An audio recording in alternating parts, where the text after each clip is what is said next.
7 senior Israeli generals are dead, not soldiers in the field, not young officers leading platoons. 7 of the highest-ranking minds inside the Israeli military command chain. The exact people who sit in hardened bunkers, draw the battle maps, approve every strike package, and decide where this war goes next. 1 missile, 1 direct hit, 1 fortified regional command center that was never supposed to fall. And the word the Israeli military itself used this morning? Devastating. Not damaging, not serious, devastating. The word they save for the moments that actually changed the war.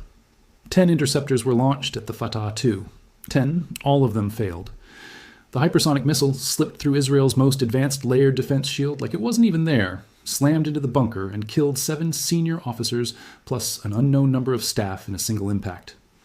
Stay with me for the full 30-minute breakdown, because today we're going deep.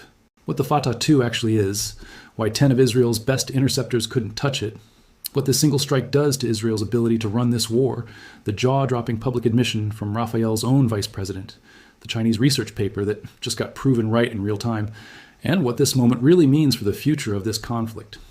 Before we dive in, quick note from me.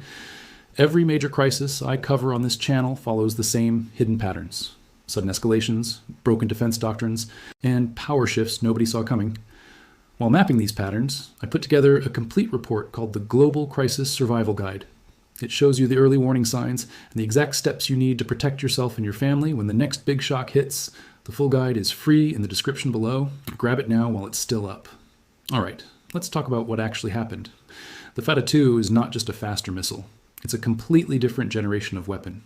The first Fattah, 2023, was already a Mach 15 hypersonic glide vehicle that shredded Patriot and Arrow systems. But the Fattah-2 is the nightmare upgrade Iran built after watching exactly how Israel and America defend themselves. The game changer? A plasma cloud management system. At hypersonic speeds, any object creates a blinding sheath of ionized plasma that blocks every radio frequency signal. GPS, radar seekers, command links, everything. Every Western hypersonic program has struggled with this for years. Iran solved it. The Fattah-2 uses a hybrid guidance system. Inertial navigation for the entire flight plus optical terminal seeker in the final phase. No radio waves, no jamming. The missile literally sees its target with its own eyes while flying at Mach 15 and corrects its path in real time. That's why it didn't just hit the compound. It didn't just hit the building. It hit the exact hardened section of the bunker where the 7 generals were meeting. Now let's talk physics, because this was never a defense failure. This was a physics beatdown. An interceptor has 3 jobs: detect early, get there in time, and actually hit or damage the target. The Fattah-2 gives the defender almost no time. From detection to impact, roughly 70 seconds at typical ranges. The Arrow system's full engagement timeline under perfect conditions, 55-65 seconds. That's single-digit seconds of margin. Add maneuvering, plasma blackout, and constant course corrections at Mach 15, and the margin vanishes completely. Every single one of those 10 interceptors was chasing a ghost, calculating an intercept point that the Fattah-2 had already left behind by the time the interceptor arrived. Rafael Advanced Defense Systems, the company that builds Israel's Arrow, David Sling, and Iron Dome, had their vice president of R&D say it out loud, and the quote is now famous. Trying to defend against a hypersonic missile with today's systems is like trying to stop LeBron James with 1 defender. 1 player. 10 players tried. All 10 missed. The command center that was destroyed was a regional operational nerve center. Exactly the kind of hardened facility Israel spent billions building to survive exactly this kind of attack. Reinforced concrete, redundant comms, point defense batteries, dispersed command nodes, the whole doctrine. That doctrine just died this morning. 7 generals gone in 1 strike doesn't just create a temporary gap. It rips out years of institutional knowledge, personal relationships with American counterparts, and real-time operational expertise that replacements simply do not have yet. The entire command network is now carrying extra weight, and every officer, still sitting in a bunker, is running the same terrifying calculation. Am I next? That single thought changes everything. How long they stay in one place, how they communicate, how boldly they plan. That cognitive load is real, and it's already slowing Israel down. A peer-reviewed Chinese paper published in Tactical Missile Technology during this very conflict predicted exactly this outcome. It stated that even if an interceptor physically collides with a hypersonic vehicle, the sheer kinetic energy at Mach 15 often allows the weapon to keep flying toward its target even after taking massive damage. This morning, 10 interceptors scored 10 near misses. And the Fattah-2 still delivered its payload. China just watched its theory become battlefield reality. Russia immediately called the strike empirical proof of the hypersonic doctrine they've been perfecting for over a decade.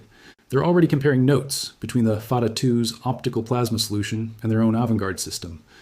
The United States Indo-Pacific Command updated threat assessments for Guam, Japan, and South Korea within hours. Every major military on Earth is rewriting its command protection doctrine right now because of one missile and 7 dead generals.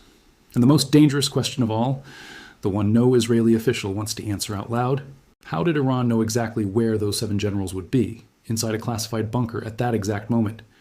This wasn't a random strike on a fixed target. This was real-time, precision targeting of a moving command node that was supposed to be invisible. That level of intelligence penetration is what's keeping every single Israeli commander awake tonight. Politically inside Israel, this is nuclear. Netanyahu has tied his entire image to military strength. 7 senior generals killed in a bunker that 10 interceptors couldn't protect is not something you spin with a press conference. The families of those officers are about to become the most powerful voices in Israel, and they will ask the question every Israeli is thinking: if our best defenses can't protect our best commanders, then what exactly are we doing? So here is the new reality from this morning forward. The 30-year doctrine of hardened, dispersed, point-defended command centers just met the Fattah-2 and lost. Israel's own defense industry publicly admitted we have entered a new era of air defense, an era where today's systems are no longer enough. Iran still has more Fattah-2s in inventory. They now know with absolute certainty that these missiles can reach the heart of Israeli command with precision that changes the war. If you've been watching this channel, you already know I don't hype things lightly. This is the moment the trajectory shifted. The era where fixed command bunkers plus layered interceptors were safety ended at 10:47 this morning when that Fattah-2 hit. The new era has no defense yet. If this analysis hit you as hard as it hit me, do 3 things right now. Smash the like button. It tells YouTube to push this to more people who need to see it. Subscribe and turn on the bell. I'm dropping these deep dives every single day while this conflict evolves. Drop a comment. New era. If you understand, we just crossed a historic line. And don't forget, the Global Crisis Survival Guide is waiting for you in the description. Get it before the next escalation. 7 generals, 1 missile, 10 interceptors that changed nothing. The command center was fortified. The officers were protected. The Fattah-2 simply didn't care, and it's still out there. See you in the next one. Stay sharp.